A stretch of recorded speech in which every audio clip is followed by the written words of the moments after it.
official doesn't respond to us, we recall him. You circulate recall petitions. Circulate recall petitions. There's always a way to get a person out of office. You know, so until we become an active part of the political process, all these sociopaths in suits. I mean, and they're there, if they're there because we vote somebody else's purpose. And I want to end on this. You know, I listened to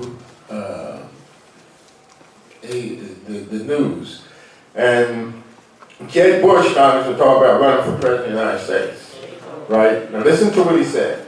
He said he was going to the Hispanic community.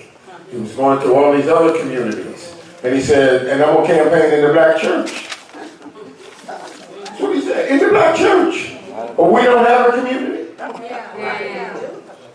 No, I'm just saying, but this is the way they think. The way they think. And they think that way because we have, for so many years, allowed electoral process to be a one-day payday. To be a one-day payday. So if I think it all boils down to purpose, a unified purpose, where we can change some of the policies that are affecting this whole thing. You know, and this is it. You know, life has to have value. I heard somebody mention ISIS. ISIS killed one person from Jordan. Jordan sent out the Air Force. Sent out the Air Force. That one pilot had so much value that they sent out the Air Force. I hear your children being shot dead on the streets. It doesn't matter where. And these elected officials that are, you know, it is the responsibility of our elected officials to keep our streets safe. To keep our streets safe. You know. And if they don't do that, then we can't say they're not doing their job. They're not doing it because we're not doing our job. We're not doing our job. They should be afraid of us. They should be afraid of us. Did I answer your question? It should be. Thank you so much. Sister Movita Johnson-Harrell, your thoughts about what needs to change for policies to be implemented? This is not a simple solution. I think three things in particular. The first is that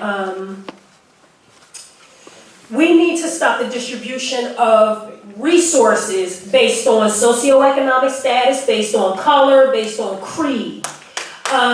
The rich get richer and the poor get poorer. We need to distribute resources to the communities that need them the most. That's number one. Second is we need to look at evidence-based practice when we're addressing this problem. There are specific programs that we know that will work to stop homicide. There are specific programs that we know our communities need to reduce the impact of trauma, but we're not utilizing them because we're not distributing the resources where they're supposed to be. And lastly, we need to, as Milton said, recall people.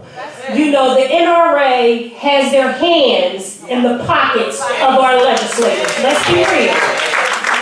The NRA has more power than we do in our communities. Our children cannot kill each other if they cannot get their hands on illegal guns. So we have to stop the flow of illegal guns into our communities. And let me just end with this. You know, we make a big deal. I am licensed to carry. Let me put that out there. We make a big deal about the Second Amendment, about people's right to bear arms. Here's the thing. Those of us who are Americans, we are privileged to the First Amendment right. Our children have a right to life, liberty, and the pursuit of happiness.